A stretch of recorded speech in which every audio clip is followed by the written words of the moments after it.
Sin Rochas agus Ceistena agus Fragri. So Rochas agus Ceistena agus Fragri, module Hiscock Inwarana agus Pobble Costa. Moving on to statements and questions and answers on sustainable fishery sector and coastal communities. So Antara Idus. Thanks very much, Las Carla, and thanks to the Dáil for scheduling this question and answer session this afternoon as well. It's really important that Fisheries gets a strong airing here in the Dáil and in the committee, and I always welcome the opportunity to do that. And indeed, I specifically requested myself as well today that we wouldn't have statements, but instead that we'd have questions and answers, because I think it's important that we have as much discussion and opportunity to discuss any of the key issues that are raised on the floor of the Dáil, and they get discussed and teased out comprehensively. Listen, Las Concorla, as we know, the outcome of the Brexit negotiations had a significant impact in our fisheries sector, and this is something that the government very much recognised. We obviously worked hard to get the best outcome we possibly could, but there's no doubt that fishing took a hit with 15% of our quota impacted as a result of the Brexit negotiation.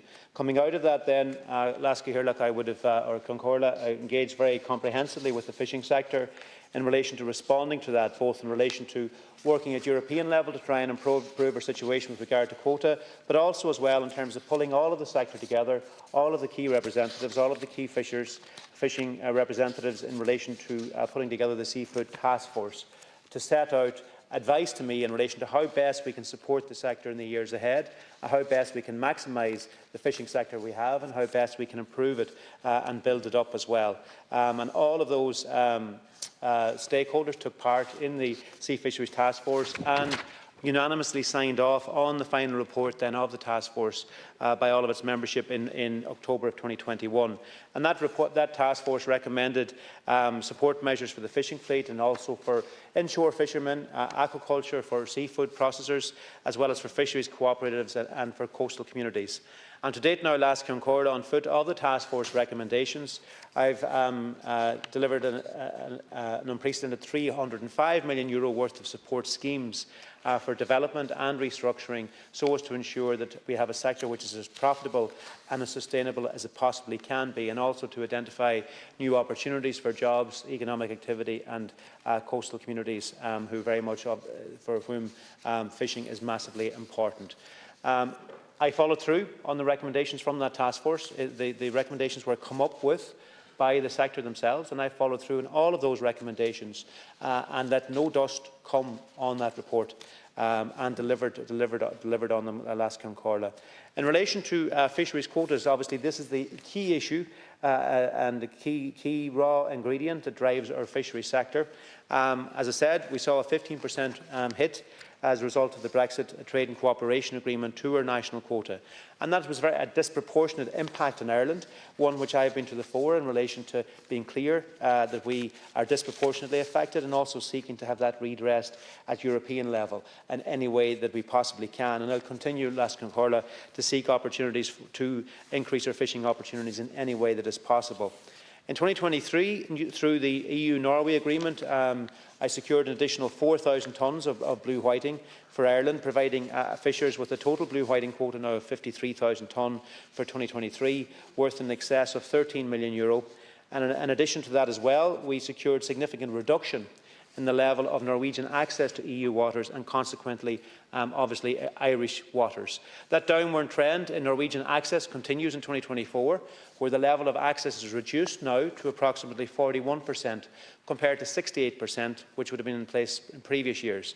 And in addition as well, Ireland's contribution to the EU's transfer of blue whiting to Norway in 2024 is less than the 4% cap I established in previous years, meaning that there's more quota available now for Irish fishers. That has been the track record over the 4 years that I have done these negotiations, Las Concorla, with EU colleagues and with the Norwegian government.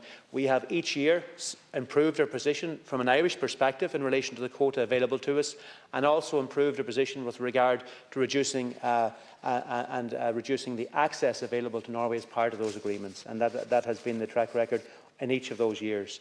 Most recently then, at the Fisheries Council in December just past, secured a permanent additional mackerel quota share for Ireland worth approximately €3 million. and that's the first ever permanent increase in mackerel that we've had to our quota in Ireland. It resulted in myself and my team identifying a potential opportunity in relation to mackerel quotas, which had been held up until now entirely by Danes and fished entirely by the Danish fleet.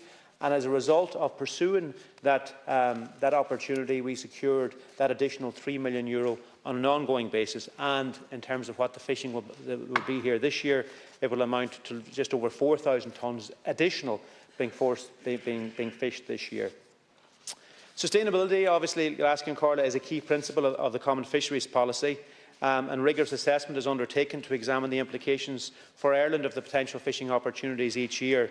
And the International Council for the Exploration of the Seas, or ICES as they're known for short, provide the scientific advice used by ourselves and by the European Commission and by other countries as well. The waters surrounding Ireland contain some of the most productive fishing grounds in the EU, and we have a duty of care to maintain those stocks in terms of fishing them sustainably to make sure that they continue to be there in future years. And over the last number of years, we've seen an increase in the number of stocks that are fished at a maximum sustainable yield level, with 39 stocks now in the past year being fished at a maximum sustainable yield level, for example, compared to only 20 stocks back 10 years ago. And that's a significant achievement, and it's important for the sustainable availability of fish for our fleet into the future, that we fish it sensibly and don't undermine it in the process of fishing it.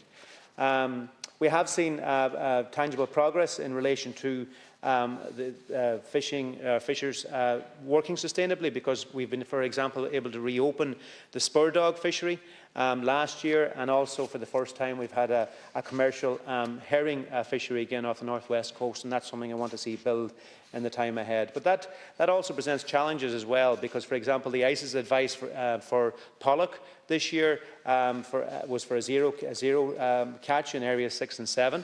There has been a small bycatch provided this year to avoid a choke situation in other fisheries, but that step, for example, which has been taken on a scientific advice in order to protect that stock to allow time to recover to be fished again, has and will have an impact on fisheries this year, particularly on the inshore sector.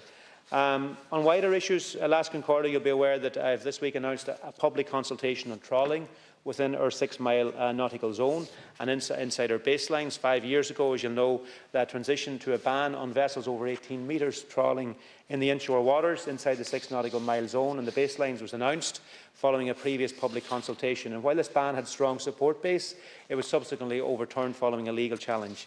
And in view of the changes in activity and issues concerning the marine space since then, I think it's important that this issue is reviewed and reflected on in an open and inclusive process. And I'm particularly conscious, Alaska and Corla, of our inshore fleet and the dependence they have compared to larger vessels on fishing resources within the 6 nautical mile zone.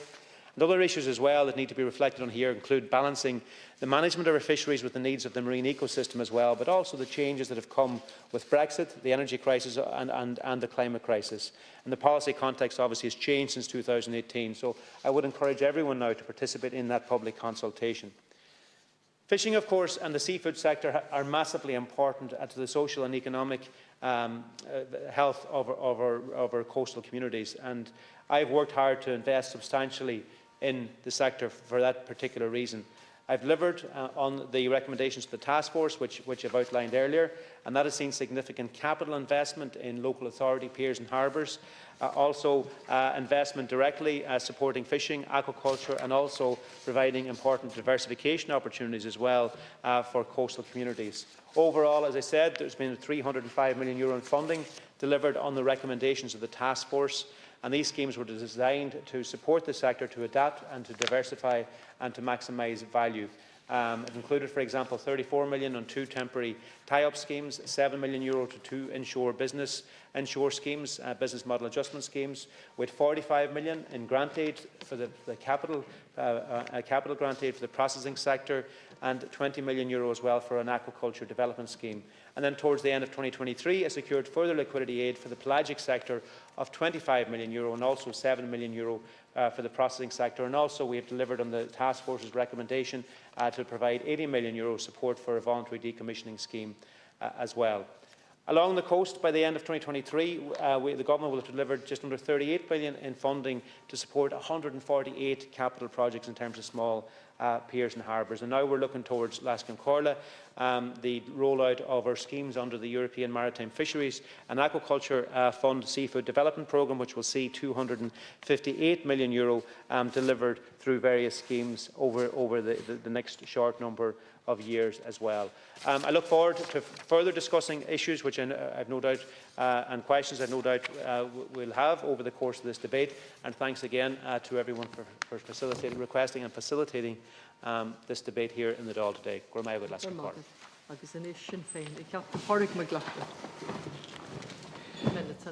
Thank you, Lasconcorla. I note this, Lasconcorla, the Government had provided 15 minutes for their own members to participate today, and nobody has taken up one single minute out of 15. And I think that speaks volumes about the priority that this Government is giving to the profound crisis in our fishing and seafood industry. If you look across our coast, I don't know who they're talking to, because I speak to inshore fishermen, islands fishermen, offshore fishermen, the seafood industry, the aquaculture industry, and there is profound concern across the industry. A fisherman in recent days said to me that if the decommissioning scheme was made available again, he believes that even more would avail of it. Because they cannot see light at the end of the tunnel, and they do not see a sense of urgency in our government at all. Now, in terms of the negotiations at European level, Minister, you will know that there is serious, profound concern about the negotiations that are happening as we speak between the European Commission and Iceland. Iceland is a country with a population of 380,000 people. I think that's around the same population of the city of Cork. And if what has been suggested would go ahead, they would have almost equal access to blue whiting as our entire industry. And of course, our population is 5.2 million in this state, 7 million on the island. And these are our waters. This is our exclusive economic zone. Iceland are not a member of the European Union. So my question, Minister, and I don't have much time, and I would ask that you would please respond as quickly as you can, is, Minister, when did you become aware of the discussions between the European Commission and Iceland? What was the exact date? So listen, towards the end of last year, Deputy McLaughlin, I don't recall the exact date, towards the end of last year, there would have been engagement by the European Commission with ourselves, consulting in relation to discussions in relation to Iceland. In relation to that, then, I have at all times fully briefed and engaged, as I always do, all of the fishing sector representatives in relation to how we would approach those discussions. And there has been no deal with Iceland. The reason for that, Deputy McLaughlin, is because the stance I have taken, because I have refused to accept and to agree to any mandate in relation to this, because I very much value the respect to our waters. And as I said, over the last 4 years of negotiations, I've reduced the amount of Icelandic access to our waters and increased our quota. Okay. Now, the European Commission, when they have engaged with the Irish fishing industry, are saying that they do have a mandate for discussions. Did you agree to that mandate? No, there's no mandate for discussions and no mandate to proceed and to do any negotiation here. There has been informal discussions between the European Commission and Iceland, which is often the case, but nothing can proceed unless there is a mandate provided by European member states to the Commission to proceed with negotiations. And as I say, I have been the only minister actually who has been forthrightly refusing to provide a mandate, because I have set very clear outlines under which negotiation would take place, which respects our waters, and if the negotiations were to take place, would see us get significantly increased quotas, which others will not agree to. And for that reason, there's been no mandate agreed. So, just to be clear, in terms of the shape of the deal or draft deal that has been presented to the Irish fishing industry, you're very, very clear that you will oppose any deal between the European Commission and Iceland, as the Irish fishing industry are united in demanding. So, The reason there has been no mandate is because of the position I've taken as the Irish Minister. I've consulted with our sector, and they're fully up to speed on everything that has happened here, and I've kept them up to speed at all times. What I've done in relation to the lines I've laid out in relation to the Commission is I've set a very high threshold, which is absolutely appropriate in relation to respecting our waters, in terms of the fish and in terms of the fish coming to Ireland, should there be any deal. And, for example, in relation to blue whiting at the moment, our share of blue whiting is 14%. That's our quota. Okay. I have insisted that if there's to be any blue whiting transfer at European level, or any discussion with Iceland, or any mandate provided, it could only be in the instance where, at an absolute minimum, we would get a quota of 75%. That's not being well, the other member states are not agreeable to that, so there has been no mandate. But that's the very clear, hard position I've taken, and it's that clear, hard position I've taken which has meant there's been no movement or no progress in relation to the negotiations with Iceland. Okay. So, Minister, just to be clear today, you are committing to stand by the Irish fishing industry and do not agree any deal with the European Commission unless they are in agreement with it. That's your position today?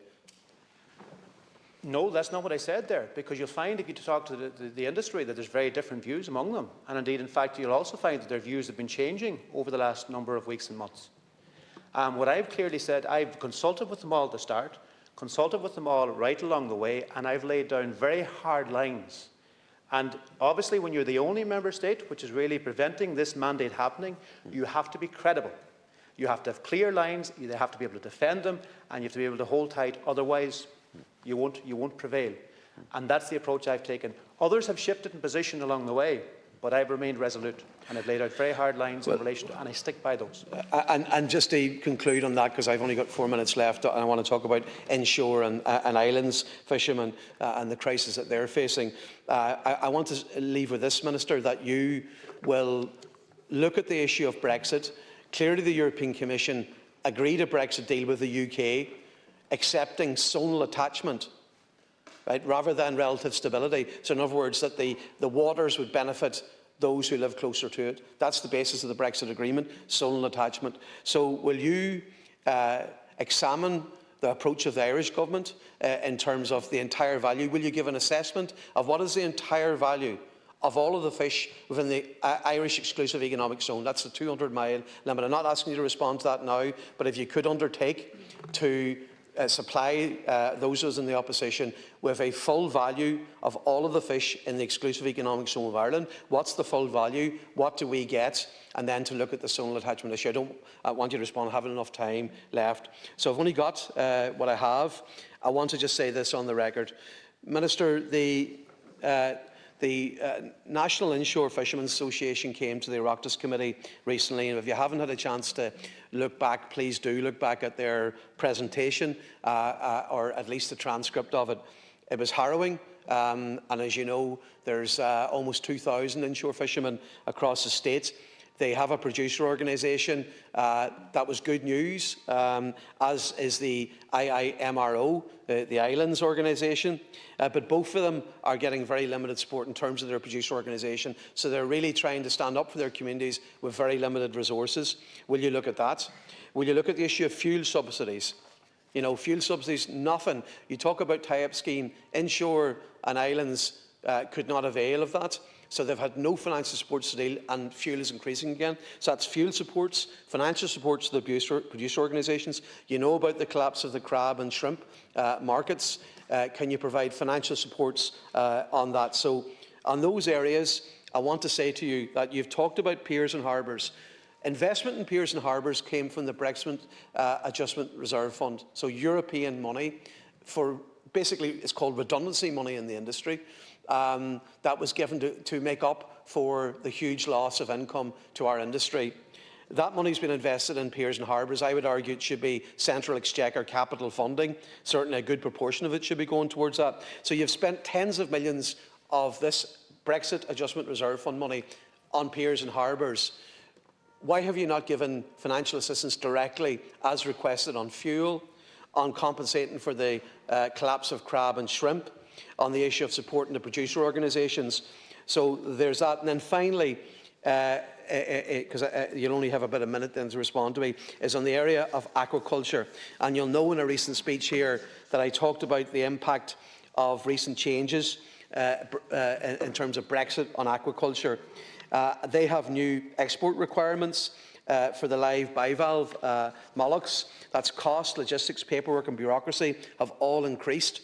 And I would ask you to engage with IFA aquaculture on this issue, because this is having a serious impact on their members, and I'd ask you to pay attention to that issue too. So that's all I have. Thank you, Minister. Two members want to get in. There is only 30 seconds for the Minister to reply. Yeah, okay, I'll keep it to 30 seconds. Thanks, Lascan Corda. Listen, in relation to the producer organisation support, I have advocated and for the first time we have seen established 2 inshore producer organisations, and they have the same funding available to them that other producer organisations would in the same structure that would happen. That's really important. And listen, in relation to the piers and harbours, there's been significant investment through Brexit, but also significant statement investment. If you look at the announcement I made last week, that is from national investment this year primarily. 9 million of the 12 million actually going to piers and harbours in Donegal. That's announced for the County Council, local authorities. And listen, in relation to crabs and shrimp, I've been meeting with the inshore sector. The market obviously has dropped off there, but there's a further meeting today as well from my own team with them, and I'm continuing to engage there. Fuel subsidies, that's not somewhere I've gone. I did an extra tie-up scheme last year instead of doing a fuel subsidy. Prices have come down again, but it's still a cost. Obviously, the challenge with fuel subsidies is, you know, once you go there, there's no revenue. For example, marine fuel doesn't have any VAT, doesn't have any tax on it, unlike other taxes. So it's tax-free, apart from VAT, which is reclaimable. There was an issue, Rose Conway wanted just two minutes. Yeah, Garmagat, and really I have to note how much Fine Gael care about fishing when there can't even be one of them here to speak on this really important subject, particularly the TDs, the Fine Gael TDs from the coastal communities. I want to talk about the inshore sector. The sector provides over 50% of employment in Ireland in the seafood industry. Everyone is aware of the unfair division of quotas and distribution at an EU level. But what is even more difficult to understand or to justify is how quotas are divided amongst the Irish fishing sectors. The most sustainable method of fishing on the planet, the hook and line mackerel. These fishermen make up 95% of the fleet. How can this government continue to stand over their decision, not an EU decision, to give them less than 1% of the national mackerel quota? The herring allocation is not much better at 5% for the inshore boats. The current situation favours a tiny minority. While the majority finds itself discriminated against by the government, it is shameful. And Minister, I have been talking about this for I don't know how many years since I started talking about fishing. Article 17 of the Common Fisheries Policies require this state to allocate fishing opportunities using transparent and objective criteria. These should be based on social, environmental and economic criteria. The exact opposite is happening in Ireland. The government is not just contravening the Article 17. The government is breaking their own quota policy. Your management policy is supposed to guard against the concentration of quota in a few large companies, but all your policies have done exactly that. Basing quota on track records and attaching them to vessels, those with money can buy tonnage with the track record attached. Now, my question, Minister, is will this government bring forward a mackerel hook and line policy, a policy that is fair and can deliver for the inshore fishing sector? The inshore sector is an integral part of Erris, of Balmullet, of all of the coastal communities. Minister, I don't want to be standing up here again talking to you about hook and line mackerel quotas. Thank you. I'm going to go to. Yeah. Minister, in my brief time, I just want to raise, you mentioned in your opening speech about 305.5 million in support schemes. It's a long time ago since I worked in a fish plant, but we used to process fish in this country, cotton in this country. Like, we have the possibility here of having over €1 billion industry, a sustainable industry that we have in this country. I think that we're going the wrong way. When I hear our previous speakers talking about quotas and stuff, these are our waters. This is our fishing industry. When you're talking to fishermen, when you're blowing Ballycotton, the Cove, Youghal, Guyleen, they're struggling, and they are struggling. But I mean, the possibility of actually making this so sustainable. I've spoken to fishermen, the seashells, oyster shells and stuff, that can be crushed and mixed with chicken feed, right? It's actually to produce extra calcium for the shells and stuff. All these, you know, aquaculture we're talking about and stuff. But I feel I get very aggrieved when you see the map from Ireland to Greenland, and there's so much richness inside that. I mean, we can't even catch tuna.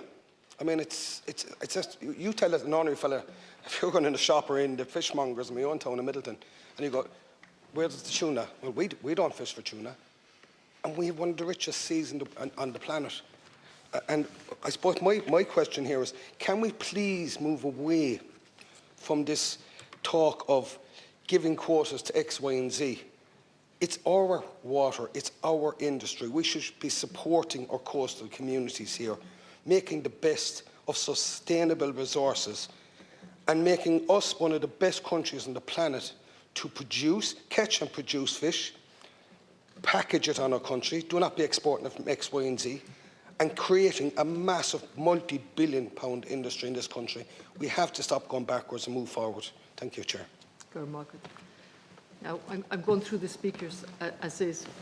The Minister will have time at the end, and a lot of people aren't turn up, but I can't make that decision just yet because they may. But you can use your time at the end to answer some of the questions that haven't been answered. So I'm moving on to Deputy Holly Cairns from the Social Democrats. And first of all, I actually want to thank the Minister for coming in to take questions and answers. It might be a surprise to people at home, but we don't normally actually get the chance to do the back and forth, which is kind of shocking in and of itself, but thank you for doing this today. It's great to be able to actually put the questions to the Minister and get the answers. I also want to thank the Minister for recognising the organisations and making them producer organisations. I think that's hugely valuable in terms of decision making and having more representation at those decision making tables. I think that was a really important move. I also want to welcome that you've opened the consultation in relation to the ban on vessels over 18 metres from prey trawling within 6 miles of the shore. I have to say that it's 5 years later. It's a long time, and I think it's a shame that that didn't start sooner. But I'm wondering if you could give us an outline of the kind of timeline on that. But one of the things I want to raise with you, Minister, saying it might seem like, in the grand scheme of things, not the most significant issue, but actually I think it is really significant in the grand scheme of the sector, because what we have is two kind of distinctly different parts of the sector, and the inshore sector practice a really sustainable type of fishing. And not only do they do that and provide, local restaurants and shops and farmers markets and all those things with really amazing fresh produce, it's also the type of fishing that we really need to get behind and support, because it is more sustainable, doesn't damage our marine ecosystems in that way. There's all of these huge benefits to it. Added to that is employment in local areas. So I think supporting that sector is just really, really important. And one of the things that I always come across in my own constituency in Cork South West is the need for basic infrastructure at small piers and harbours, and it was great to have that Bellamy funding last year through the Brexit Bellamy funding, and lots of small works were done. Handrails, tow rails, extension of car parks and storage areas, and all of those things are absolutely brilliant. But Minister, you know yourself, anything off the land, you need a foreshore licence to do any kind of works out from there. And I think this is a particular bugbear of mine in terms of the foreshore licensing system, because the way we often hear, these environmental policies, they're wrecking rural Ireland, and that kind of narrative I find particularly annoying, because I think we'd be, the fishing sector, the farming sector will be the first to be affected by the consequences of climate change. And then we've got policies like this. So you have a group of inshore fishers who are practicing the most sustainable type of fishing, who can't get, for example, the extension of a slipway from me to you, to be able to lift the pots on and off. Otherwise, they're putting it up from a sheer drop at the end of a pier. And simultaneously, they see that it's taking 5 years to ban the large vessels from sweeping up all of the stock in that area. So how is this protecting the environment, that we can't do minor works to an area with sustainable jobs, sustainable fishing? It's really frustrating for people. And it kind of results in that feeling of these policies for the environment, they're wrecking rural Ireland. And we need to take that climate action. I'm all for having the areas where we protect the stocks and all of that stuff, but it is utterly ridiculous that you can't carry out those minor works to an area that desperately needs it to support employment and to support that type of fishing that we all need to get behind. So I'm wondering, can we look at the licensing system? I know when it was introduced in other countries, they introduced it because they too think we need to protect our marine environment, but they did it from you know, maybe 100 metres out from the shoreline. That for those basic infrastructures, you don't have to go through a lengthy, massively expensive process with the local authority just to do something basic like that, and you're still ultimately protecting the marine environment in that area, even though it didn't seem to stop the amounts of vessels over 18 metres from trawling. Actually, first I'll get your answer on that, and I might come back in then on the quotas. Thanks, Deputy Cairns, and I recognise your support for the producer organisations, particularly in the inshore sector, which wasn't as strongly represented in the past because they didn't have that producer organisation platform. In relation then to and I take your point on the inshore fishing, you know, and that's something, you know, that has a very sustainable approach in terms of, and it's important as well for our inshore sector, and I take that point. Obviously, any change, we only have a certain allocation of fish, and how you divide it up among the different sectors, it takes into account historic track record, and also if because you have a certain allocation, any change to that is often Sorry, Minister, I'll come on to the quotas next. It was about just the basic infrastructure, the foreshore licence. In relation then to the foreshore licensing, listen, we've worked hard to try and make sure that the timelines involved for allocating a foreshore licence are reduced, certainly within my own department. If it's a fishing-related one, my department issues the foreshore. If it's more maritime leisure, it's the Department of Housing. The challenge is, where do you draw the line? You know, in some cases you have small exemptions, like for planning, you can build a garage at the back of the house if it's within certain terms and conditions. If you don't have a foreshore licence for extending something, then you need that. I think if we have an efficient and effective way and system for actually applying for it, so it doesn't take a year or 18 months, then it doesn't be such an issue. And we're certainly making significant progress in the department, our own department, in relation to getting those answers much more quickly and processed more quickly. But I take your point. I really hope that that's realised, that it becomes a more effective and efficient system. And you just made a comment there, where do we draw the line? And like I said, I know that other countries drew the line, for example, 100 metres out from the shoreline or whatever. So I'm just saying, maybe we need to look at that. Maybe we look at that and we find out that actually that's not doable. I'm asking you to look at it, and then I really do hope that the system is made more efficient as well. The second point that I did want to raise with you is the quotas, and I'm not talking about, and I know you always go into the whole area of the European quotas. I'm asking about your decision in terms of distributing the European quota that you've gotten. So I think this is one of the things that drives the complete disillusionment in the inshore sector to government decision for the fishing industry. And there is, I think, no excuse for the fact that, take the mackerel quota, 98%, or 99 even, I'm not sure if it's 98 or 99%, of the mackerel quota goes to less than 100 vessels, those big, big vessels. And then it's about somewhere under 2,000 vessels in the inshore sector get 1 or 2% of that quota. If there was ever a kind of picture of unfairness in the sector, I think that that's it. And I know that there's equally concerns in terms of the Celtic herring quota and other quotas. But Minister, instead of going into the European situation, all of that stuff, can you please just outline to me, in terms of your distribution of that quota for mackerel, how have you come to the conclusion that 98% of it would go to those 100 boats and that 2% is for the other 2,000 inshore fishers in the country?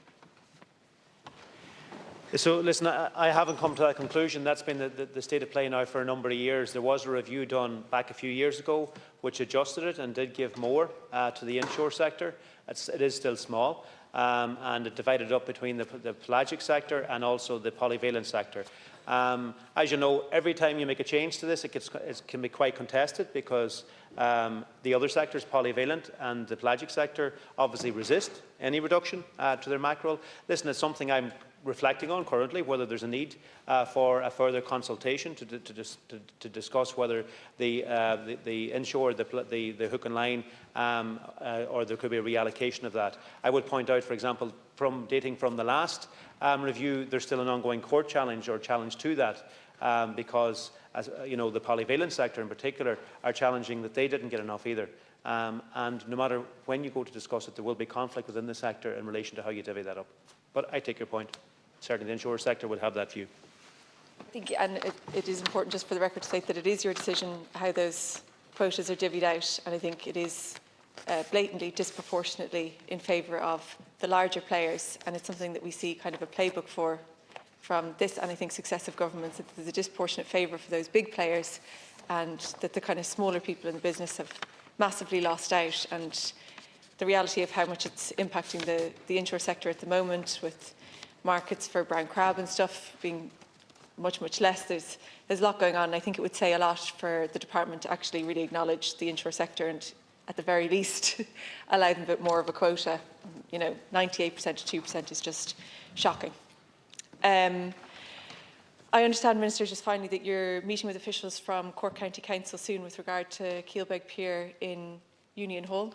It is one of those areas as well where there has been works done to the main pier there, and I think that's welcome for the fishing sector. But in terms of for the part of the coastline that's used for the community, for lots of different activities and all of those things, that there is a major need for works on that area. I just wonder, in advance of the meeting with Cork County Council, what is your view of this? Is there going to be funding made available? If you give us any update on the situation in Keelbeg Pier, that would be greatly appreciated. We're out of time now for answers, so I'm going to kind of stick to that, and maybe at the end he will use his time generously to reply. Depends if the other slots aren't filled.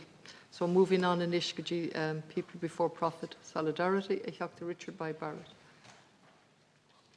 So, Minister, I really just want to relay to you concerns that I was asked to relay by East Coast fishers about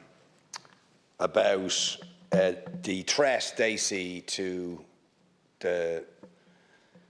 their industry. What is currently a sustainable industry, a sustainable shellfish industry, which they estimate directly and indirectly results in the employment of about 800 people, affecting towns and coastal communities and fishers all the way up and down the East Coast. And the threat they see from plans to build industrial wind farms on sensitive sandbanks, particularly close to me would be the Kish Bank and the Codling Bank. And of course, nobody disputes, the fishers nor myself, we're very much advocate in favour of developing renewable energy resources and using the potential we have, the marine potential we have to develop those resources, but we don't think one thing should come at the expense of another. And in fact, the point that the fishers would say on the East Coast is that European law, and I'm not a legal expert in this area, but that European law is very, very clear that you can't displace one industry with another. So where there is an industry and where people are making their livelihood and living in a particular area, you're prohibited from displacing them and destroying their industry and livelihood in order to make way for another industry. But that is precisely what they see as coming down the line, as the private corporations, and they are all private corporations, most of them not even companies based in this country, are planning to put very, very big industrial wind farms all the way up and down the east coast on sensitive sandbanks, which are critical to the sustainability of the shellfish industry and our spawning grounds for the fish. And they're, very, very sensitive sites at many levels. Obviously, your concern and their concern is in terms of the fishing. Environmentally, they're also very sensitive.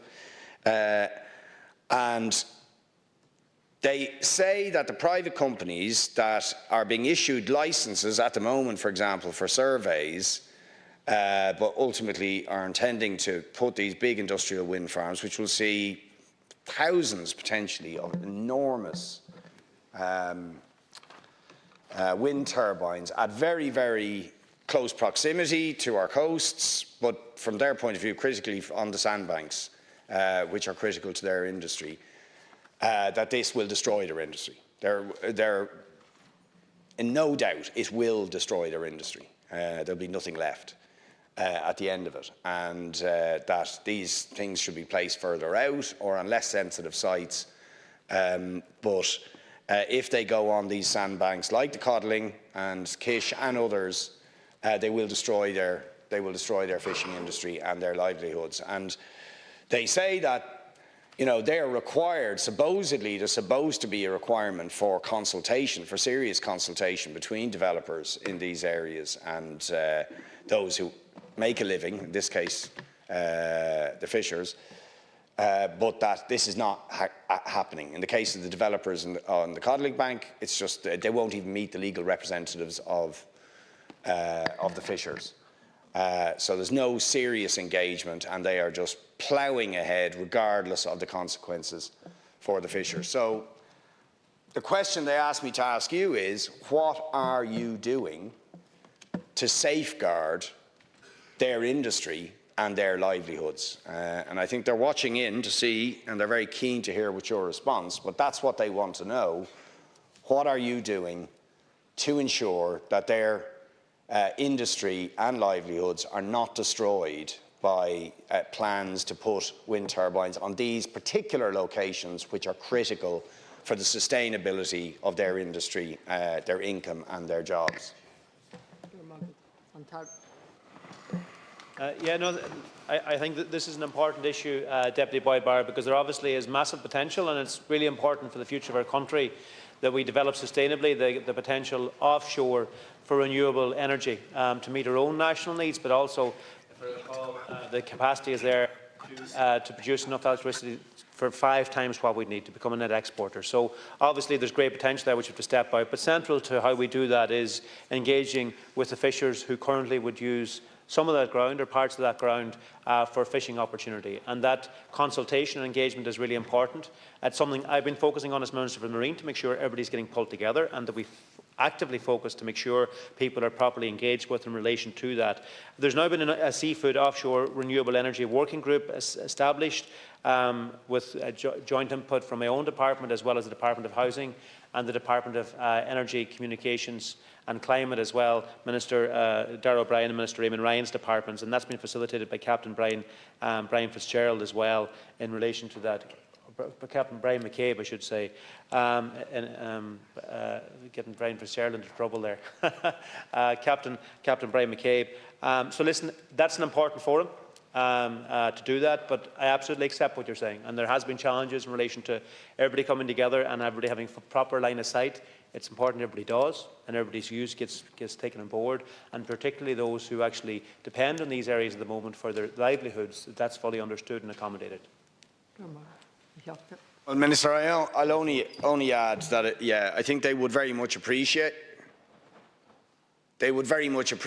maybe, given particularly the complaints that they're making about the failure of these companies, particularly, they said, in terms of the Codling Bank, to properly engage with their representatives, that you might look into that and try and ensure that that engagement actually takes place, and that we don't end up cutting off our nose to spite our face. There is no reason why, with floating offshore wind, where we can put these things in different locations now, we have the technology, that there doesn't have to be a trade-off between the imperative of developing renewable energy resources and destroying existing livelihoods and industries, or for that matter, doing other things that may damage our marine and coastal environment. So I hope you will look into that East Coast side of things, because the fishers will be very much appreciative of it.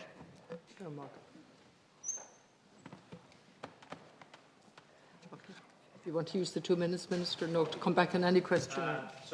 Yes, no, and thanks for that contribution. And it's an important issue, Deputy Boyd-Barrett, and it's important that everybody is part of that process, because there's so much to do in this space and so much potential. But we have to respect those who have been on this largely on their own for generations, and whom depend on it for their livelihoods as well. And as I say, Captain Robert McCabe is leading the coordination of that offshore renewable group between the three relevant departments as well. Just to go back then to Deputy Cairns in relation to Union Hall Pier, and I know it's something you've raised previously, and your colleague Deputy Christopher Sullivan was in touch specifically around facilitating the meeting with Cork County Council and my own department in relation to how this could step out. I know it's something Deputy Collins has raised before as well. I have allocated some funding to Union Hall there over the last couple of years, but the initial steps here now in terms of stepping this out is a role for Cork County Council in terms of the design, the development of the proposal, and to get it to a position where it can be submitted to the department for consideration under any future grant schemes. I acknowledge I've been to Union Hall a number of times. I spent summer holidays there. It's a wonderful part of the country, a really important fishing pier, and it's important we find ways in the future. But at the moment, it's in Cork County Council's bailiwick to actually step that forward. But I certainly, my team, are going to have that meeting with them just to discuss it. Okay, thanks. So I think it's about an eight-week period now for the consultation, and then we'll have to gather it and assess that after that, and then step that out then in terms of getting to a decision. So over the next number of months, we should get to that point. And listen, you made the point it's 5 years, absolutely. Listen, this came in, and Michael Creed, former Minister Michael Creed, did really good work on this. He introduced the 6-mile nautical ban for over 18-metre vessels. Unfortunately, it was struck down through a legal challenge. That worked its way through the courts. The final decision from the courts came through a few months ago or so, and then we've been considering then how we step this out and how we take it forward again, and we've now commenced that process. Big bugger Ryan Ishkuji and Grouper Reguna Kihapta Matt Shanahan. Good last Corla. Minister, yeah, I just want to maybe ask you a couple of questions. I don't want to get into the whole topic and debate around quotas, because unfortunately they are what they are, and I'd say they've done tremendous damage to the overall viability of a large Irish fishing fleet now or into the future. I would think, Minister, in your report you're talking about the idea of sustainability and growth. To the fishermen that I speak to, I would say there's an overly negative aspect to the future of their industry for a lot of them. If you go down to Dunmore East Harbour, there's about 5 large trawlers fishing out of there. That's it now, and they're finding it very tough going. And certainly the in-fishers and the pot fishers and all of that are doing it more so now because it's something they've done all their lives, rather than that it is viable anymore, because for most of them it is not, and it's nearly dying out. A couple of areas just I'd like to touch on, Minister. One was restoring eel fishing in the Waterford estuary. I know it had opened, I think, in Scotland. I'm not sure what the department situation is at. Maybe you come back to me in writing on that and see whether there's licensing available for that. It used to happen before, so I don't know what the situation is, but you might update me, please. The second point I want to make to you about Dunmore East Harbour. As you know, it's both a fishing harbour and a recreational harbour. We have issues down there with space, and we're trying to manage all of that. But, Minister, I spoke to you before, and I welcome the harbour development works that were undertaken recently, and some of the changes in terms of the fish landing licensing and all of that. But we've a number of derelict buildings in the harbour down there that have belonged to the department. There has been nothing done with them for years. They're an eyesore there. I have asked a number of times repeatedly, and all I've been told is that, oh, it's Department of Fisheries. Now, we have works that need to be done in recreational areas where fishers are, and we could probably move some activity from one area to another if we were to bring these buildings into use. And even if we don't do it for that, Minister, I'd highlight to you that there's no fish processing going on in Dunmore East Harbour anymore. The trawlers come in and they just land their fish off in ice and off it goes in juggernauts. And there is opportunity there. And if you want to talk about sustainable development, I think this is something. We need a business plan, and I'd be happy to engage with you and with fishermen down there to try and figure out. We used to have processing, very good processing facilities down there. Unfortunately, some were burned down and were never replaced. But I would ask you to have a look at those vacant buildings that are in the harbour area, please, and see what can be done with them. The other thing I'd point out to you is Helvick Harbour, which has been brought up a number of times up in Rhine. The fishermen's boats there are sitting on their keels 6 and 8 hours every day because of the silting of that harbour, and we've been asking for dredging of that harbour for more than 5 years. The local authority has no money to process foreshore licences, and again it's something the department needs to decide. Are we either going to make these harbours workable or not? And tell the fishermen if we're not going to do that, because at the moment they're just spending longer and longer where they can't launch their boats or where they can't come into the harbour. And finally, there is a designated maritime area plan, being a draft plan, underway at the moment off the south coast. And I think there has been a number of public meetings going on trying to get feedback on that, and it's the government's intention to produce, I understand, in coming months, a more formalised area where a number of wind project licences are going to be considered there. And Minister, what I'd say to you about that is, and when we're above in this House, we don't look at this, but that is an area of tremendous importance to the coastline of Waterford and East Cork, and Wexford to be fair, but particularly to the Copper Coast area, the UNESCO Copper Coast site, which has been highlighted throughout the world as one of the most scenic drives around Ireland, and more importantly, all of the communities that live along there. And I have tried to find out, not with little success, where we are proposing for that the first number of licences there will be done by fixed pylons, not by floating wind, by fixed wind. And the question is, what water depths are they going to be able to drill into? And I don't think, and no one has been able to show this to me yet, that we are going to get any kind of opportunity to put these pylons far enough out to sea that they won't be encroaching upon the amenity of that area. And Minister, I'd ask you to come back to me, will you please, with something on that.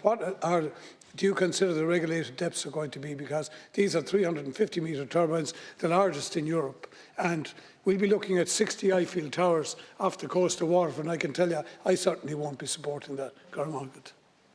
There's just 14 seconds left, so I don't think it'd be fair to the Minister to try and answer in 10 seconds. Well, yeah, you can come back to me in writing, Minister. Okay. Toby. Ireland has some of the richest fishing grounds in the whole world. And it is unbelievable to see what's happened to the fishing industry under the policies of the government. It's estimated that the Irish fleet only take about 15% out of Irish waters. I'm still actually shocked by that figure, even though I've read it so many times. And that 85% of Irish fish in Irish waters is actually taken by foreign trawlers and foreign fishing boats. An amazing situation. The industry, I believe, is 1.3 billion in size, 11,000 people employed in it. And the Minister might think it's a small thing, the fishing industry, not to be worried about and not to be discussed. But it's actually a big thing because it's a touchstone issue for people. So people not in fishing still are significantly aggrieved by previous governments handing over such a large amount of Ireland's wealth to the European Union. People are very, very angry about the government's track record in relation to this. And also people recognise what's happening to the fishing industry is about to happen to the agricultural sector as well. That the governments flew the white flag on fishing 20, 30 years ago, and now they're doing the same on the agricultural sector. And I want to pay tribute to Patrick Murphy, who is the CEO of Ireland South and South West Fisheries, and obviously the aim to candidate for Ireland South in the upcoming European elections as well. He's done tremendous work for the fishing industry. But that sector is hammered, Minister. Boats are being decommissioned, Irish quotas are reducing due to Brexit, etc. And now, for large areas of species, Ireland has a lower quota than other European countries of Irish fish, which is an absolutely incredible situation. So the first question I want to ask you, Minister, did the Danes offer Ireland 12,000 tonnes of mackerel? No. Okay, in September the Danes offered the Minister of Agriculture a 3,000 tonnes of mackerel quota at that time. Is that the case? So this is the major success we've had in terms of actually a one-off increase in our mackerel quota. It's something I engaged with my team. We identified an opportunity. We were accused by the Danish minister at the time of conducting a midnight heist at the negotiations where we went after this particular quota, and we succeeded there at the most recently December fisheries quotas of getting a permanent allocation, which was welcome. Of how much? Of 25% of that TAC going forward. So which, on an annual basis. In tonnage? There was a number of offers made by the Danish minister in advance, previous to that, Deputy Tobin, which did not hold any water, and which I absolutely refuted as not cutting any mustard. And I kept working on this until I got a deal which actually would work and which would deliver, and which we did deliver. Okay, so I asked, did the Danes offer the Minister for Agriculture 3,000 tonnes of mackerel? And you've taken up at least 30 seconds of very limited time, and you haven't answered that. Did they? So what we've achieved this... just did they, Minister, because I haven't much time. So one of the Danish offers was 3,000 tonnes of mackerel for two different years, which I refused and blew out of the water, Deputy Tobin, because it simply would cut no mustard, and I got a much better deal. After refusing a number of deals, I got a much better deal, which incidentally was your own colleague, when I presented it to him, Patrick Murphy, indicated that I can recall him being on the screen saying, for the first time, Minister, I have some hope in our fishing sector because of this progress you've made in this deal. So it was welcomed by him at that point in time. I see he's changed his stance since then. So in September, I understand the Minister was given a communique around the 3,000 tonnes, and I understand that the Minister ignored this communique. I also understand then that the Minister said that it was legal, but the Minister did go to the December Council, and having discussed this with the Spanish, has come home with 1,500 tonnes, half the amount of tonnes that were offered. Is this the miracle of the loaves and fishes in reverse, where actually we start out with less fish than actually were offered? No, it's a sign you simply don't know what you're talking about, Deputy Tobin, and don't have an understanding of this particular issue. What I've secured in terms of mackerel being fished additionally this year, there's about 4,300 additional tonne of mackerel which will be fished in this country this year. From the Danish offer? Yes, 4,300 which will be fished this year because of the deal I secured at the December Council. That involves a 40% allocation of the TAC from last year, as well as a 30% allocation this year, both of those being fished this particular year, and then going forward long term a 25% allocation, which we secured and which is now permanently additional to the Irish. And can I ask what the 25% equates to in actual tonnage? It will depend on what the quota is in any one year. This year, it would be probably. This year, it is. For example, this year, it would be 2,495 tonne. Or last year, it would be 1,769 tonne for 2024. And that represents a 30% amount. So you're talking in the region of 1,500 so the figures I started off with are actually the long-term effect is true. So that no, again, it shows you just don't get this issue, and you're badly briefed. And the final question. It's just that time has been taken off me by elongated questions. No, there's been a robust exchange. No. I think it's made it very clear, the position. There'll be time at the end, perhaps, with the government's reply at the end. I'm moving ahead now to the Rural Independent Group. I have to Michael Collins. Thank you very much, Minister. This long-awaited Dáil debate on fisheries sector has finally arrived, allowing us to shed light on the EU's clandestine actions that undermine the interests of Irish fishing industry. The man at the helm, our Minister, you Minister there, for Agriculture and the Marine, appears to be complicit in these actions, aligning himself with unelected bureaucrats in Brussels, rather than standing up for Irish coastal communities and the fishing sector. The latest manoeuvres or sellout being entertained and facilitated by the Minister involves EU negotiations with Iceland to surrender more fishing rights in Irish waters. It is deeply troubling that an Irish Fisheries Minister would engage in such a deal, allowing the EU to grant Iceland access to our fishing waters.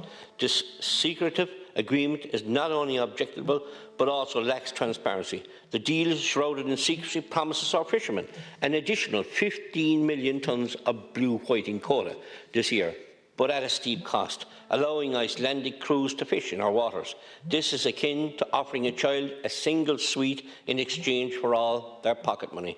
What exasperates the situation is the clandestine nature of these talks conducted without any consultation with the local sector, despite the severe implications. Currently, foreign vessels catch over 85% of the fish in Irish territorial waters. While our fishermen can only watch from the sideline or have their vessels moored at piers due to lack of quota, this new deal threatens to worsen the situation. The lack of advocacy for our industry is evident, unlike our counterparts in other EU countries. We do not seem to be fighting for our sector. If this new deal proceeds, Iceland, a non-EU member, will be able to catch almost the same amount of blue whiting in Irish waters as we do. This one-sided deal benefits only Iceland, leaving us with no comparable catch in Icelandic waters.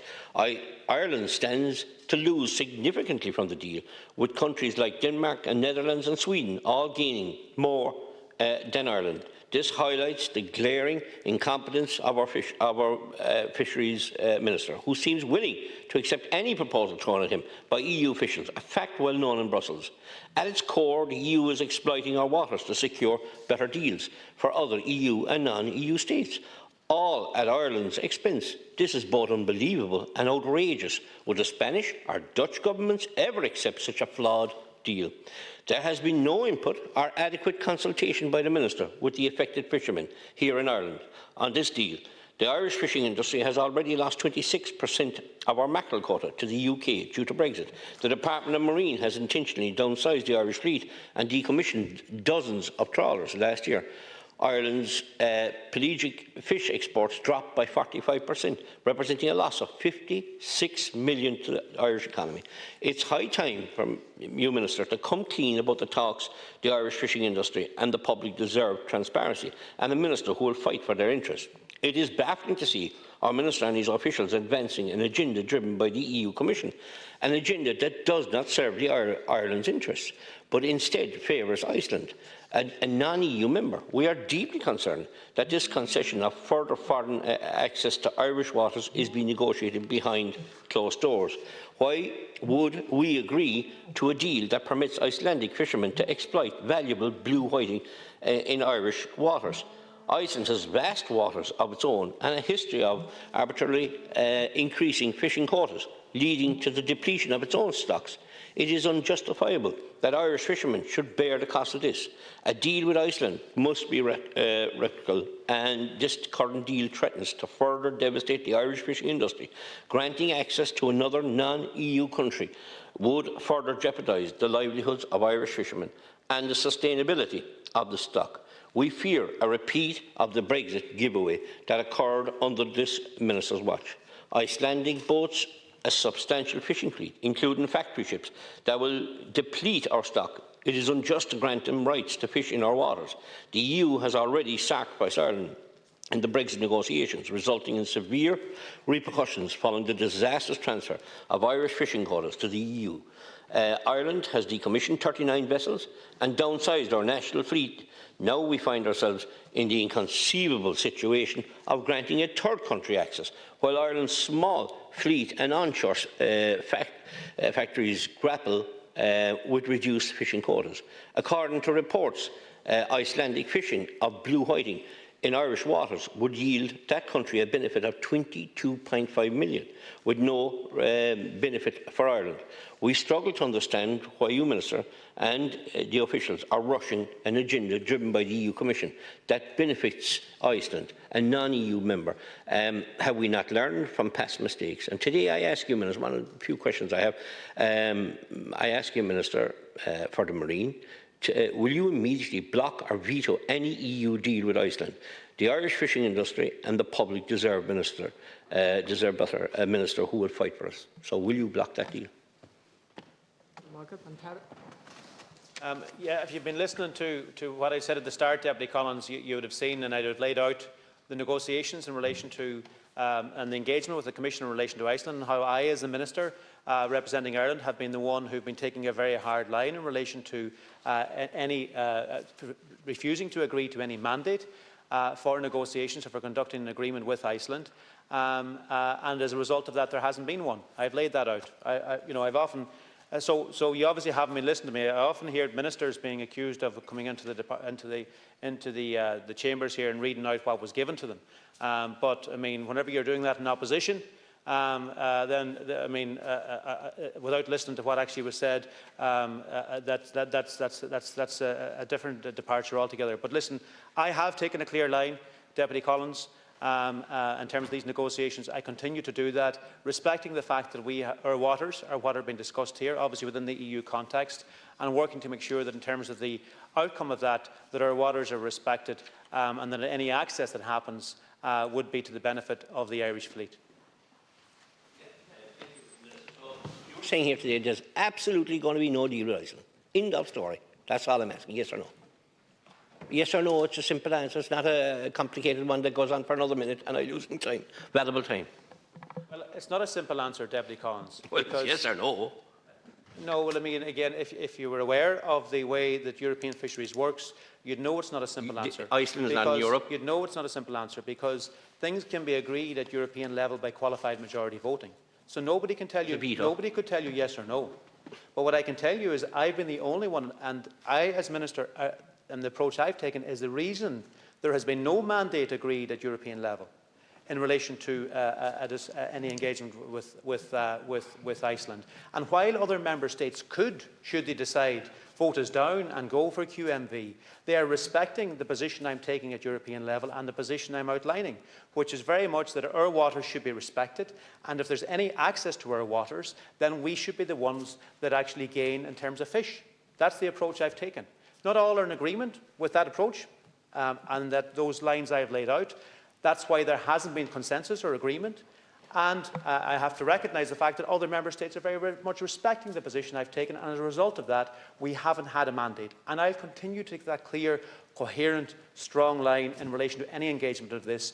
And it's my full intention and my full hope that by doing that, we'll continue to ensure that our position is respected. And as has been the case over the last 4 years, where I've conducted negotiations on behalf of Ireland with the EU in relation to Iceland, we have improved our position each of those 4 years I've conducted those negotiations by reducing their amount of fish caught in our waters, by reducing the access they have to our waters, and by increasing the amount of fish our fishermen have to, again, fish incrementally over those 4 years too.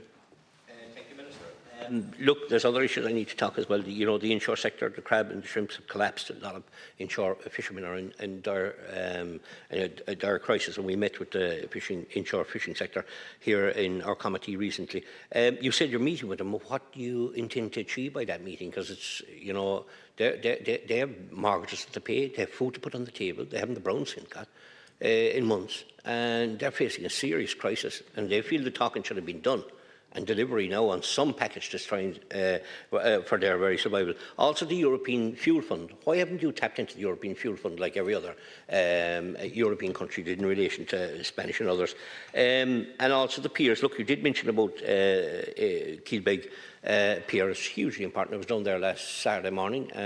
It seems to me as if what I was listening from a government person below there was saying that all the money has dried up, only that they're hoping to have a meeting and we'll live horse and you get grass, but that's not going to work for the people of Keelbeg that have been suffering for quite a long time. You've been down there, the Taoiseach when he was Taoiseach, Micheál Martin was down there, so what are you all doing? Coming down, he going up the road and nothing delivered. So the pier has never, there hasn't been an extra block laid in the pier. And everybody blaming everybody and nobody sitting around the table and talking, and that's all that needed to be done the very first day. And I suppose the other is, whoops, the bluefin tuna. No quota for Irish fishermen.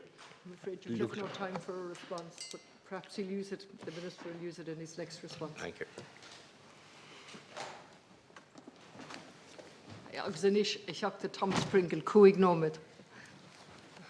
Good night to Ceann Comhairle, and thank you for the opportunity to speak on this, which is a very important issue for me and my constituents. And for those who aren't from a fishing community, it can be hard to understand how much of a negative impact the EU and the Brexit have had on the devastating downturn these communities have experienced in recent decades. Killybegs was once known as a very prosperous town, with the herring running free, as the famous song goes. But it used to be a place where businesses thrived and where work was easy to come by. The fishing season used to last from September to May, with fishermen working for most of the year, resulting in plenty of activity and business in the town. Each year in the last 2 decades, the season has gotten progressively shorter, where we are at a stage now where fishermen are lucky to get a couple of weeks' work before Christmas and a few weeks after as well.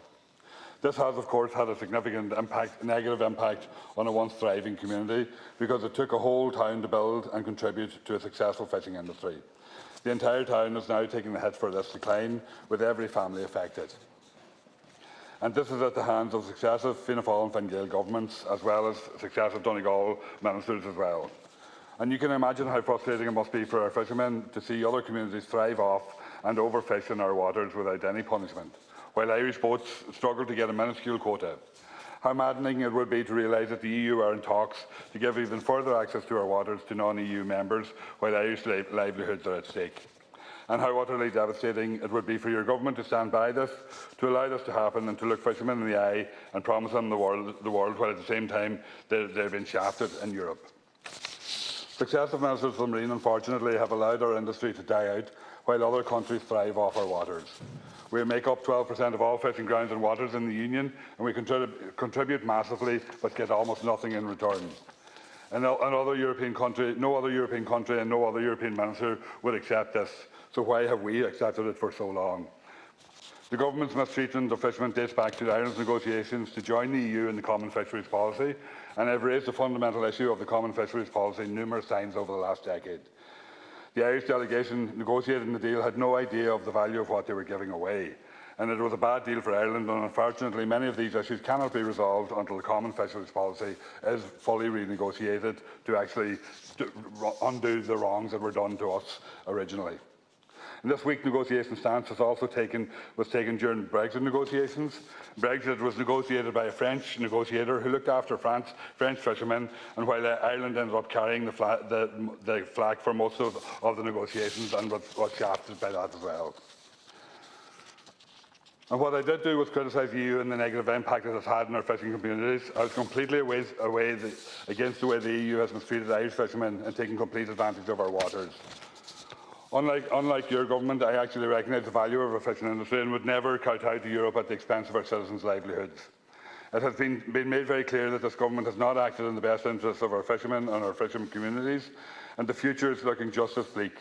I am extremely concerned about the future of the fishing industry. The Minister claims that he has got an additional mackerel quota for this year and last, but surely, as I understand it, this quota is still not near the pre-Brexit quota that we had at that stage.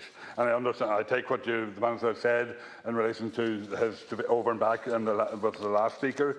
And I hope that you'll hold your ground in relation to the negotiations with Iceland, and that actually you will force Europe to actually shaft us again if that's what they're going to do. But actually you need to stand your ground and hold your ground at all times, and everybody in this House will support you in relation to that as well, Minister. But that has to happen, and it has to be done for the good of the Irish fishing industry and for Irish fishermen across the board. The recent Board BA report shows exactly how much of a hit fishing has taken. It details that during 2023, export values in the pelagic sector fell by 31%. The volume dropped by 45% when compared to 2022. The effects of this have been felt in all our fishing towns by all workers across the industry. At the same time, countries like Norway have permission to catch 4 times more blue whiting in Irish waters than Irish fishermen do, while not receiving any punishment for the considerable overfishing that they are engaged in. And there is a clear disconnect and a lack of respect by the government for fishing communities and by the so-called EU colleagues. I don't believe they're colleagues. I believe that they take advantage of us at every stage along the way, and we need to actually stand up against that, and that's vitally important. Norway and the Faroe Islands consistently and systematically overfish mackerel and blue whiting by up to 44% yearly, severely threatening Ireland's quota. And we need to demand a better deal for Europe in light of this. And getting a better deal for Europe means getting a better deal for Ireland, and that is ultimately what our goal should be. And I think that's vitally important. I would also, I would also just have a question just in relation to the POs as well, and to the MRO and the recognition of them. I think that's vitally important and should happen without delay, Minister, as well. Minister, thank you for sitting through this debate. I think it's one of the most important debates, and it should take place at a regular interval. I also welcome the good news that is in this, that you've still stood your ground in relation to negotiations with Iceland. But if anything brings home how the fisheries policy from Europe is not sustainable, you talk about sustainable, but it's actually the common fisheries policy is anything but sustainable. And we've heard that this debate has taken place in the context of the the inshore fishermen who were up recently to the committee, and that has been described as harrowing, the conditions there. We've heard the figures in relation to the mackerel quota, 1% going to the inshore fishermen, 2,000 people at a 2,000 minimum there, as opposed to 99% going to a small number of boats. So to me, the common fisheries policy was never sustainable. And you're trying to stand the ground. It's like holding back the tide against, at the moment, you're standing your ground, and then ultimately qualified majority voting will come into play, I understand. So if we look at this then, I have a few questions. In the time, it was not going to be a question and answer, but I would like if you would answer them. You've announced, and I welcome that there's a new consultation process in relation to the trawling, the fish trawling within the 6 miles. It goes back to 2018. The announcement was made in 2018 that you'd go ahead with this policy, which was wonderful. I've praised you many times for that policy. It was the first light, or the first beacon of hope. And here we are in 24, no policy, and we're starting from scratch. Now, when it went to the Court of Appeal held on very narrow grounds. The government, the department, had failed to notify the EU and England. That's all. Have you rectified that? When do you think the policy will actually be in place? Because the fishing, the removal of sprat from our waters is truly frightening. And again, I'm out of time to read it out, but it's way over what's sustainable. The amount of sprat being taken out in an unsustainable manner. So can you tell me when that policy will be in place? Can you tell me when this Irish inshore fisheries sector strategy, I know you're not directly responsible for that strategy, it's now out of date. Where is that strategy at BIM? Or this hasn't been mentioned. When is that going to happen? In relation to the Heritage Bill, where has that gone to? The Heritage Bill for the islands and for inshore fishermen. What has happened in relation to that? And if I could just zone in on the importance of, I read this out, I didn't read the whole out yesterday in relation to small businesses, and they're the backbone of our community, as are the small fishermen. And this is one Bíal and Awan I Grílar and Gaeltachta, Tíbla Tíji Cahar, agus is Bíal and Atá I Gest, agus fain siad na háv áwar goléir ó na daoine áitiúla, ó muo, agus agus iarthar na Gaillimhe. And chuireann sé spot solas cotábhacht agus atá sé cabhair a chóirt don na gnó áitiúla. If we've learned anything, Minister, from COVID and from climate change, it's that we must go local and we must have transformative action. And if anything captures that for me, it's this business here. I don't wish to single out one business, but I think it's important. There's a business, a restaurant very near TG Cahar. It was set up during COVID. And in the context of our debate on small businesses yesterday and how important they are to the country, the backbone of the country, this one business has one paragraph here setting out where they get all their ingredients of our for their restaurant. So they source locally first, then they get their fish.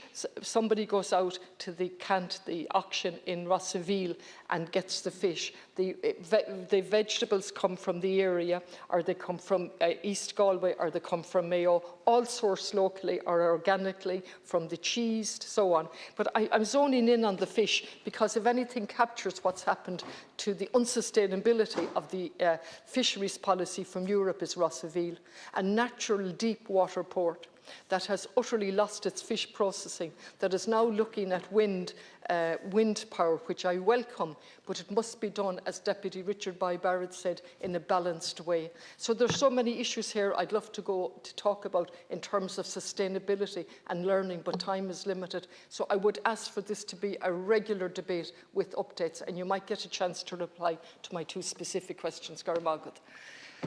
Next speaker is the Minister. In reply, 5 minutes. Yeah, thanks, Cahir. And listen, just to thank everyone for their contribution this evening, and I'm certainly happy to do this at any time that the Dáil would seek time. I would, and for as long as is necessary. Again, if at the Business Committee you want to allocate more time to everyone and more time for answers, I would be delighted with that, because I have to say, of all the sectors that I see in terms of the amount of nonsense that is spewed on social media and the amount of misinformation that's out there, it's more prevalent in the fishing sector than it is anywhere. So you can't beat actually getting down and discussing the issues face to face, eyeball to eyeball, and teasing them out in good detail. That's why I go around the country. That's why I've gone to the vast majority of piers and harbours to meet with the fishermen directly. That's why, for example, I'm having a community meeting in Killybegs tonight, again to meet with representatives locally and to talk real turkey, to talk straight and to cut through the myth and to cut through the nonsense that we often see. Listen, Deputy Connolly, first of all, in relation to the 6 Mile review, so there's about an 8-week consultation period now. I hope to have this finalised and the policy published by the final quarter this year. By the autumn this year, I want to have this concluded. All the consultations come in fully considered and brought into play. As I say, Minister Creed did really good work on this before. On a minor technicality, it was struck down by the courts. Took a long time to come through the courts, and now we have to go through the process. Obviously, things have changed in terms of the evidence and the situation. We have to do those assessments and had to do those over the last few months since 2018 in order to do the consultation, and that's now underway. In relation to the inshore strategy, there's ongoing discussion that BIM, Bord East Kiwara, are leading out in relation to putting this together. I know there's meetings today, for example, with the inshore sector, BIM, of other meetings planned, and I want to see that expedited pretty promptly as well. In relation to Deputy Pringle's comment then in relation to the recognition for the producer organisations, so listen, we have 2 inshore organisations now, the Irish Islands Marine Resource Organisation, which I granted approval to and which are now receiving which now are in a position to receive funding if they're meeting the criteria. So that producer organisation fund, and also with the National Inshore Fisheries Association as well, receiving funding. So listen, we're working with them to ensure that can get drawn down and that is put in place, and it's really important that we have those there. Now. And listen, in relation to Killybegs, which you mentioned, I think of all the areas, of all the parts probably in Europe which has been most impacted by Brexit, I'd say the town is Killybegs. Because the sector that's most impacted by Brexit is fisheries, and Killybegs is the fisheries capital of this world, of this country, and it has therefore taken the biggest impact in terms of quota, etc. as well. And as I said to you before, I've always found it ironic. I remember being on a debate on Highland Radio with yourself, locked in arm with MP Gregory Campbell, both advocating that advocating that Northern Ireland and the UK should leave and do Brexit. And I've always found it ironic that the place that's most impacted by that decision, as they went, not that you influenced them, but that they went ahead and did that, the town that is most impacted by Deputy,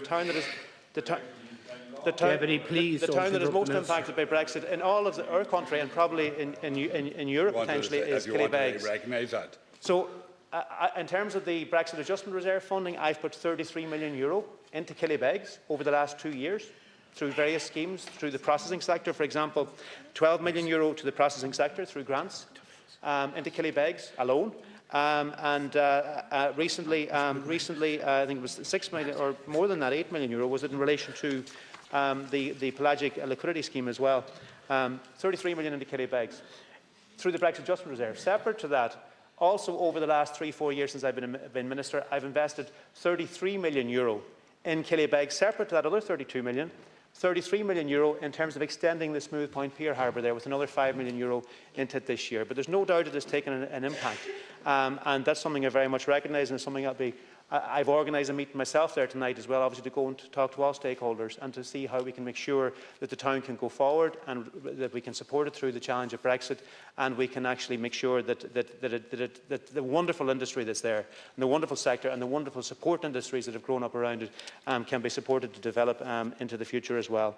To Deputy Collins, in relation to Union Hall, listen, we have put some grant funding into that, but there's been no other grant funding proposal received, because it's in the bailiwick of County Council now to put that together and to make that submission. And certainly I will be looking going forward to make sure that there's funding available for piers and harbours like that to be able to apply it into the future, given a fund this year of €13 million, specifically from national funding, to be able to support a number of piers and harbours around the country in relation to that. And I was glad to be in Castletownbere with yourself and other colleagues, Christopher Sullivan, recently there a couple of weeks ago to officially open the €48 million investment I've made in Castletownbere Harbour, developing an extra 100 metres of berth space there really putting in place a massively important infrastructure for that town as well, to safeguard it and secure it as an infrastructure piece for the future. In relation to the bluefin tuna, that's something I am continuing to advocate for at European level. We haven't had a quota traditionally of bluefin tuna. We do have for albacore tuna, but not for bluefin tuna. It's something I'm fighting at European level, but obviously in a situation where any adjustment to quotas and to total allowable catches require qualified majority voting, that's obviously a challenge, but it's one I continue to pursue in every way possible. I've discussed the inshore sector there in relation to fuel. There has been some easing of it recently. It's something I'm continuing to monitor. I did do a second tie-up scheme to support the sector in relation to the fuel challenges, but thankfully we've seen some easing of it, but it's still a real pressure in terms of cost, and it's something I continue to monitor. But listen, just to say thanks to everyone for the engagement here today, and I'm happy and welcome this opportunity at any stage. Opposition members should wish to order it here, working through the Business Committee, working with the Ceann Comhairle on the floor of the Dáil. agus freagraí maidir le hiascach in bharna agus pobl cos hósta leis an píosa gan ó sin déanta go maidir aige dí an céad píosa gan ó eile